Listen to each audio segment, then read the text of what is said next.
Right now, at this very moment, the world's most powerful military fleet sits in the Persian Gulf.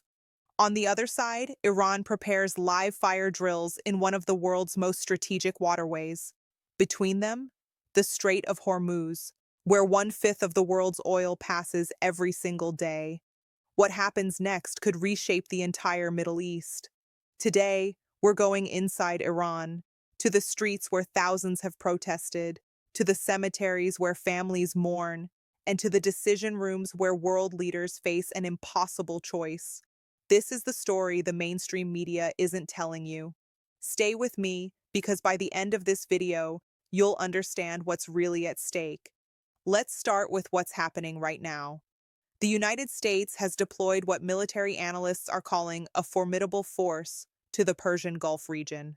We're talking aircraft carrier strike groups, guided missile destroyers, strategic bombers, and thousands of personnel, all within striking distance of Iranian territory. But this isn't just about military posturing. Iran has announced it will conduct live fire exercises in the Strait of Hormuz this weekend. The U.S. military immediately issued a warning against what they called unsafe and unprofessional behavior. Now, you might be wondering, why does the Strait of Hormuz matter so much? This narrow waterway is only 21 miles wide at its narrowest point, yet approximately 21 million barrels of oil pass through it every single day. If this strait closes, even temporarily, global oil prices would skyrocket. The economic impact would be felt from Tokyo to London to New York.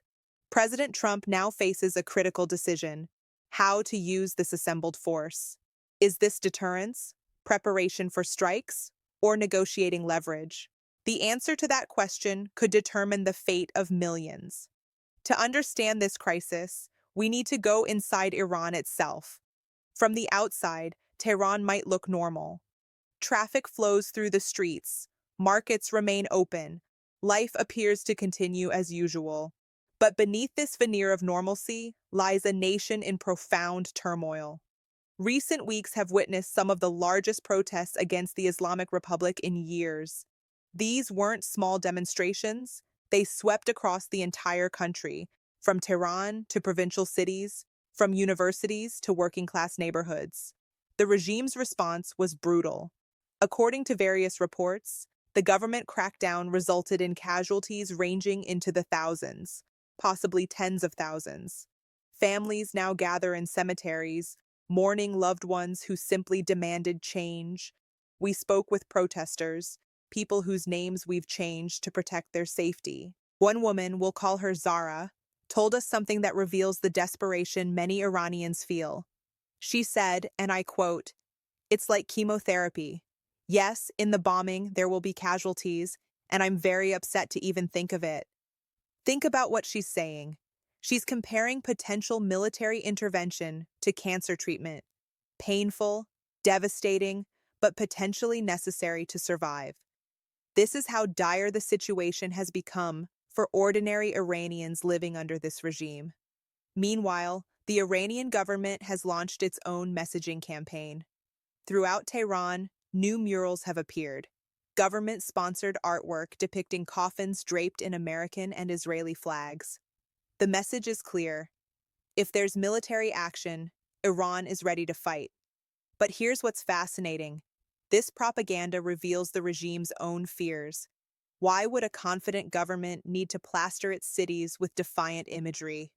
Why the constant references to external threats? Because the real threat to Iran's leadership isn't external, it's internal. The protests we mentioned earlier weren't about America or Israel. They were about economic hardship, political repression, corruption, and lack of basic freedoms. The regime survived these protests through violence, but it knows the underlying grievances haven't disappeared. So the government tries to redirect anger outward. It's a classic authoritarian playbook. Unite the population against a foreign enemy to distract from domestic failures. But increasingly, this strategy isn't working. Many Iranians, especially younger generations, no longer buy the narrative that America is their primary problem. President Trump has made two significant threats recently. First, he warned that the United States would intervene if protesters were killed during demonstrations. Given the reported casualties, this raises the question, will he follow through? Second, he's threatened military action if Iran doesn't negotiate over its nuclear program. This puts Trump in a complicated position. On one hand, he's expressed support for the Iranian people in their struggle for freedom. Many protesters like Zara have asked him to keep his word. On the other hand, military intervention would inevitably harm the very people he claims to support. Even precision strikes create chaos, economic disruption, and civilian casualties. This is the fundamental paradox of intervention. How do you help people by bombing their country? Some argue that targeted strikes on regime assets, military installations, nuclear facilities, Revolutionary Guard positions, could weaken the government while minimizing civilian harm. Others warn that any military action would rally Iranians around the government, crush the protest movement, and potentially trigger a wider regional war involving Iran's proxies in Lebanon, Syria, Iraq, and Yemen. There's no easy answer here, and the clock is ticking. At the heart of this crisis is Iran's nuclear program. After the United States withdrew from the Iran nuclear deal in 2018, Iran gradually began exceeding the agreement's restrictions. Today, Iran has enriched uranium to levels close to weapons grade. President Trump wants a new deal, one that addresses not just nuclear weapons, but also Iran's ballistic missile program and its support for militant groups across the region. Iran's position is equally firm. They won't negotiate under the threat of military force or crippling economic sanctions. This creates a classic standoff. Neither side wants to appear weak by making the first concession. Meanwhile, Iran's nuclear program advances. Some experts estimate that if Iran decided to pursue a nuclear weapon, they could potentially develop one within months. This is why the assembled military force matters. It's not just about Iran's treatment of protesters or regional behavior. It's about preventing Iran from crossing the nuclear threshold. But would military strikes actually stop Iran's nuclear program, or just delay it while hardening Iranian resolve? So where does this leave us?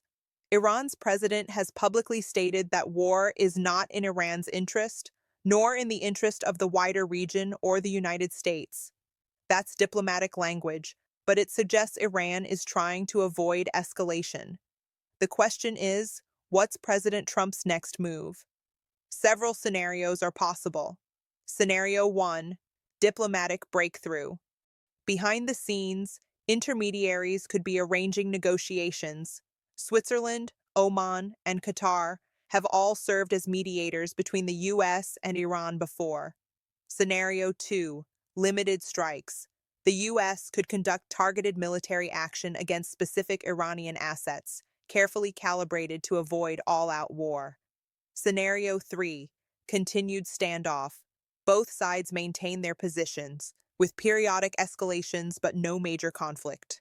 This is essentially the status quo, which has its own risks. Scenario 4, full-scale war. The least likely but most catastrophic outcome, potentially drawing in regional powers and disrupting global energy markets. What we do know is that the Iranian people deserve better. They deserve a government that serves their interests, respects their rights, and builds prosperity instead of pursuing regional dominance. Whether external pressure helps or hurts that goal remains one of the most controversial questions in international relations. The Persian Gulf crisis represents a collision of competing interests: American security concerns, Iranian sovereignty, regional stability, and the aspirations of ordinary Iranians for a better life. There are no perfect solutions here, only difficult choices with profound consequences. As this situation develops, ask yourself, what outcome would actually serve the interests of the Iranian people? What role, if any, should outside powers play in Iran's internal struggles? And can we prevent this standoff from becoming the next major conflict? These are the questions that will define the coming weeks and months. Thank you for watching. If this video helped you understand this complex crisis, Please share it with others who need this perspective. Subscribe for more in-depth analysis of the events shaping our world. And remember, the people caught in the middle of geopolitical conflicts are not abstractions. They're human beings with hopes, fears, and families. Their stories matter. Their futures matter. Stay informed, stay engaged, and never stop asking the hard questions.